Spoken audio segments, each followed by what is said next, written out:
Hello and welcome to Drysen Learns Things.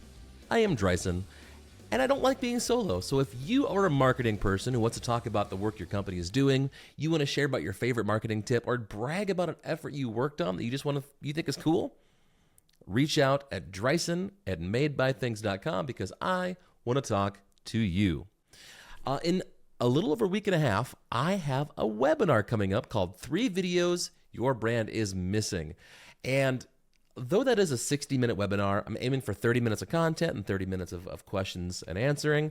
I thought it'd be kind of fun to condense all of that down to the bare bone basics to give you a quick preview of what I'm going to talk about in that webinar. So if something here is, sparks interest or curiosity, you can go to madebythings.com/insights. There's going to be a little button to click on that says 3 videos your brand is missing with my lovely mug on it, and you can sign up for the webinar right there. So yeah, let's dive in. 3 minutes is going to be pretty quick. Less than 10 minutes, 3 topics, 3 videos, that's going to be pretty quick. And especially if I can't get my brain together to make sure that the words coming out of my mouth actually make sense. All right, let's talk about it. So the first thing I want to talk about is the customer journey. That is simply moving someone from I've never heard of you to now I know you exist. But just because they know you exist doesn't mean that I like your brand. So the next step, we need to spark curiosity. We need to build trust. We need to invite someone to take an action, and we need to build super fans of our brand.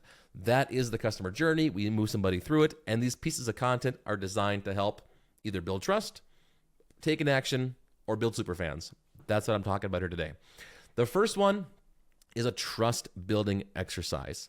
That is, when someone reaches out to your company and interacts in some kind of way, we want to respond with a way that says, hey, you are not a number. I am genuinely here to help you out, and I want to make sure that whatever your concerns are, I'm going to help make sure it's covered. I also want to give dopamine, because anytime you make someone feel good, they remember that, which helps for that super fan building on the backside.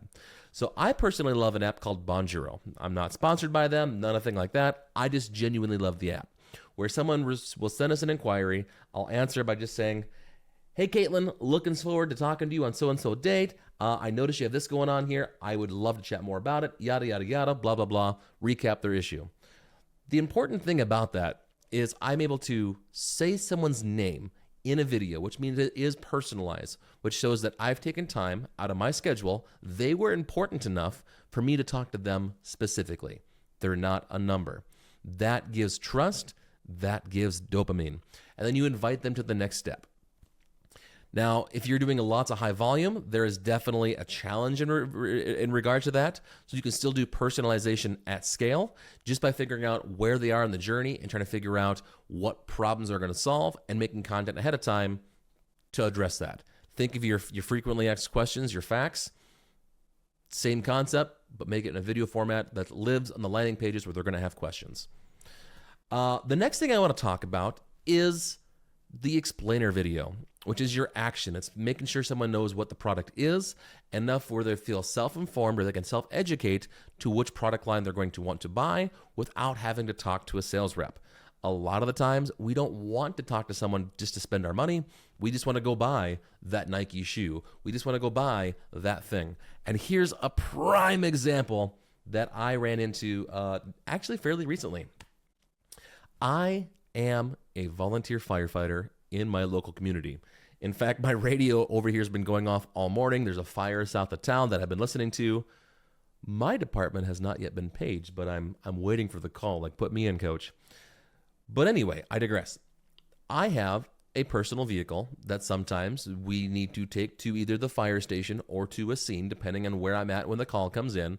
And I want to have blue lights that flash to tell people, hey, I am an emergency responder. I'm responding to a scene. Please move. Please pull over. Please stop driving like a dick in front of me. And the company that I specifically was looking at, they had different series of lights. And I've since stopped looking at these lights online because I was so confused with which product line to go with. So for example, these blue lights, they had a low profile series, they had an elite series, they had a signature series, they had a high series, they had a a yellow series. I had a smorgasbord supercalifragilistic series, whatever you want to call it. Each one had different features, but there was no clear way to say, if you want this product's feature, go with this line here. If you want this line, go with this line here.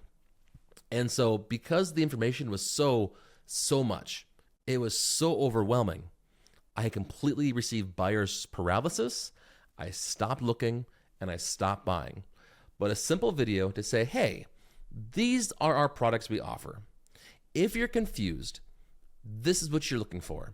If you need these features, buy this product line. If you need these features, buy this product line. And if you need these features, buy this product line. A little video like that, and I would have already bought hundreds of dollars of lights, and my truck would be fully decked out right now. So I digress. We've got 4 minutes left for the last topic here, which is onboarding campaigns. I have talked at length about my wedding business, and I'm not going to rehash it here today. What I will say, if you are in a service business where there's time spent from the moment somebody signs your contract and pays their deposit till the time that the services are finally rendered, there's a lot of trust that can be either built or lost in that time frame. And it is essential to set customers' reactions, or set customers' expectations, and make sure people know just what's going on behind the scenes, even if you haven't talked in a while. Using my wedding business as an example, I wish I would have done this way back when, which is have a drip campaign so at different stages of the process, they're automatically triggered. And here is, before I jump into that, I feel it's very important to say why I think animation and motion graphics are the right medium for delivering that information. It's fun. There's dopamine involved.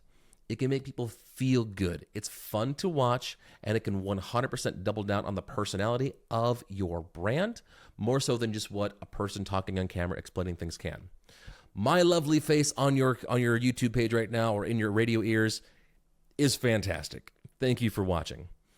But it's not nearly as engaging or fun to watch as a story-driven thing that has lots of moving pieces, flashy, shiny flare objects that make you feel good watching it. So motion graphics, I firmly believe, is the best medium, period. And that's why I sell it. So onboarding campaigns. What I wish I would have done in the wedding business, and again, I didn't learn this till years later, was once the deposit is paid, to send an email with a little animated video in our brand style saying, hey, congratulations, your date is reserved. We're going to be at your venue on whatever day. And we can personalize that at scale. But then another email would go out when the questionnaire is received. Hey, thanks for filling in the questionnaire. We're going to go meet with all the vendors now, and we'll do site tours. We're going to talk to the catering staff to make sure all these things behind the scenes are happening. Easy. When we do a site tour, another email goes out. Hey, great news. We did a site tour, and these are the things we're looking for to make sure that it fits into your day. To use a non-wedding company as an example, I love the construction example. One email can go out saying, hey, we have to order materials. It's going to be a little while before the materials are in, but when they are, we're going to reach out to schedule your service date, your installation date. Hey, materials are in. Expect an email in the next 24 hours to schedule your event or schedule your install day. Hey, we're going to be on site in 48 hours. Heads up, there's going to be trucks. There's going to be traffic. Here's kind of the things to expect and watch out for. Day of, hey, we're going to be on site today. Here's some safety things that you should be aware of and things that we're doing to mitigate any potential pitfalls or problems. And then an email afterwards to follow up and say, hey, thanks again for being part of the process. We loved working with you. If you see these things, these are normal. But if you see these, please contact us. Feel free to leave a review. An onboarding campaign like that lets somebody know that things are happening behind the scenes. So even if you don't talk on a week by week or even month by month basis, you're still working on their behalf. You haven't forgotten about them. It also makes people feel good. It sets the expectation of what's going on, and it's a great tool for building super fans of a brand while managing expectations so people don't get angry. Again, a lot of trust that can be lost or gained in that time frame. That is DLT for today. Let's roll that sponsorship ad. Goodbye. Drysen Learns Things is brought to you by the Discovery Workshop from Made by Things. If you are looking for a content partner to help you brainstorm, set goals, and create content that truly resonates with your audience, check us out at madebythings.com/discovery.